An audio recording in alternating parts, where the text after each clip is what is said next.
us a couple of weeks ago, we are going to tell you about our favorite places that we have traveled in the whole world. A couple weeks ago, we just did the United States, but we both have been to a lot of countries.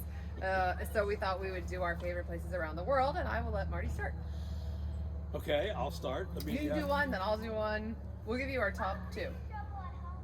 Okay, it's been the 44 roughly, and it's hard to just pick two top ones. It kind of depends on what we're talking about. But I would have to go and at least mention Germany. Grace used to live there, so and I did a lot of work there, so I got to Germany quite a bit. And and my ancestors are from Germany, so it's very interesting to go look at some ancestral sites. And I love the Bavarian area in Germany, the mountains, and moving over into Austria and Switzerland. And I guess it never hurts to speak a little bit of the language, as my wife would say, very little. But I had pretty good tourist German, so we could help to get us around. So I'm going to put Germany on the list. Plus, the culture. There's so many things about Germany that we liked. That just made it a very enjoyable place. My first choice is going to be Mongolia.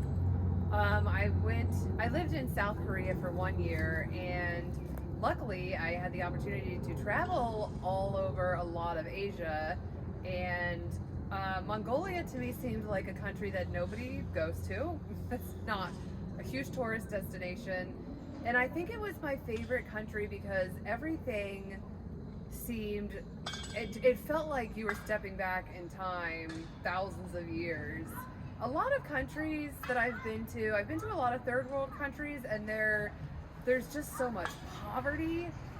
But Mongolia, even though I think a lot of it was poverty, it didn't feel like poverty. I mean, these people were living in these tents out in the desert and riding horses, but it just seemed like it was more of a way of life, and there was just more color, and it truly just felt like I was traveling back into a whole nother time period in life. And I went to the Gobi Desert. I was there for the Nadam Festival. Which is what? It's a 3-day festival where the men compete in archery and horseback riding and wrestling. I believe that is correct. They do a long horseback ride across the desert, and so everybody's in their traditional clothing, and it was just a really unique experience. It's very different from any other country that I've been to. So Mongolia really sticks out to me. So I'll pick for my second discussion country, probably the one that maybe the most surprising, maybe has had the most impact on me, and that is just a few thousand miles south of Mongolia, and that's the subcontinent of India. I was a little kid. I remember watching a show on TV where they were showing some place in India, I have no idea where it was, and they were showing snake charmers and lion tamers. I remember thinking, God, that's so remote. That's just like Mars or the moon or something in terms of how unreal it seemed.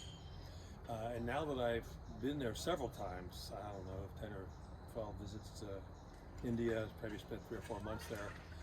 It is kind of like being on the moon or on Mars. It is just a whole different world. And at just about every aspect, as you mentioned, the poverty in so many places, but the rich heritage, it goes back 3,000 years of ancient civilizations, and a lot of it's still artifacts or huge monuments that exist, but the people just really what impressed me the most. How sincere, there's 1.2 billion, so it's kind of a generalization, but so many of the folks that I interacted with, just engaging and want to succeed and willing to work hard and willing to help. Great attitudes, some of them in pretty abject situations, and they still got great attitudes. So much that we can learn from them, and there's so much neat stuff to just go see in India. So I really cherish the time I got to spend there. I have also been to India, and so it's interesting that you mention that that was one of your favorite places because, You went there with me. well, no, because it's not really one of, it's not on my top favorite places that I've been, so I find that interesting that it's on yours. I understand. Um, the second favorite country that I've been to, and it's kind of like Marty said in the beginning, it really kind of depends on the criteria that you're basing our choices off of, because my second one is North Korea, and obviously I mean, And you're giving me a hard time about India. but like you're Right. obviously not going to North Korea for like the food and the shows, and well, actually we did go to a show, but I mean I would choose North Korea mainly because, like I kind of mentioned, Mongolia. When I traveled, I really wanted to hit the places that most people don't, and North Korea is definitely not a country that most people go to or would, I don't know, maybe even have the desire to go to. But I had the opportunity to go with a group. It was a group, it was all, signed off on and organized, and we went in for the weekend.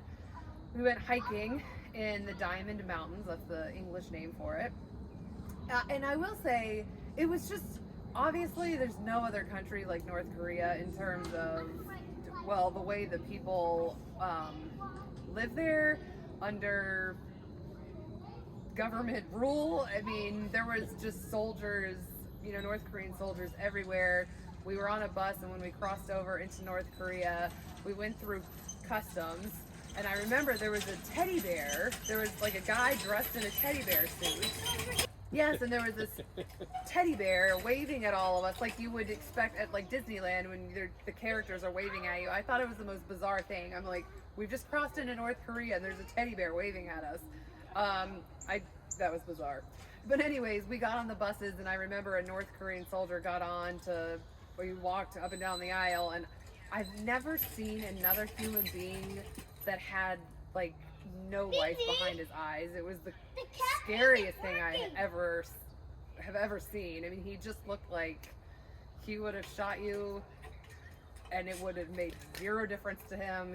It was really scary. So if the intent of him was to scare us all to death, like, it worked. It was very effective. Except for that one person. Except for one person. Who decided to take pictures after we were very strictly told not to take pictures. So that got ugly. She disappeared. She's as I still in recall. North Korea. No, I shouldn't even joke about that. She made it out, but it turned into a thing. But anyways, we did go camping, or not camping. We went hiking there in the mountains, and we stayed in a hotel that was built on the water. That was also very bizarre because it wasn't shaped like a boat. It was shaped like a hotel, but it was on the water. I kept thinking in the middle of the night we're gonna be sleeping and we're just gonna like take off up into North Korea and we're gonna be trapped there. But the mountains were stunningly beautiful. I just remember the water coming off the mountains was this beautiful clear blue color, and there was snow everywhere, and it was stunningly gorgeous. And then I also remember there were soldiers scattered around watching us everywhere at the mountaintop, halfway up the mountain. If you crossed a railroad track, you could just look down and there'd be a soldier standing just in the middle of the railroad tracks watching us. And I remember there was like a little village, and there was like a barbed wire fence all around the village, and somebody was like, oh, what's going on with that village? And we were told, oh, the people who live there asked us to put up this barbed wire fence to keep the tourists out. And we were just like, seriously, like, none of us believe this. So that North Korea, of course, just sticks out to me as a unique experience that was just completely different than any country I visited anywhere else in Asia or in Europe. So we can tell you about more countries we've been to. It's kind of fun to talk about them. Or if you guys have a question about a specific country you're thinking about traveling to, or what recommendations, or I highly recommend Mongolia. Maybe not so much North Korea. I wouldn't go back at this point in my life, but. Well, and we should also, if there are any questions, let us know kind of what criteria you're looking at, because that makes a huge difference. Yes. In what we were talking Obviously, about. you're not going to North Korea to relax and eat at good restaurants, and So if that's your criteria, we would have completely different answers. But I guess we were just kind of going for most memorable. Mongolia, North Korea, for me for sure. Germany and India. And a few others, actually. India was memorable for me too, but not the same way. not in the best of ways. There was like a guy dressed in a teddy bear suit. Don't forget the ages! Don't forget what? Thanks, Jack. I'm coming in the picture. Oh, now you're gonna come in the picture. Now that Wait. we don't have room for you, you're going to come in the picture. You're in now. You can say hi. Hello. Can somebody see us? Yes, they can see us. Go back to Mimi so we can finish our video. That was just completely different than any country I visited anywhere else in Asia or the world.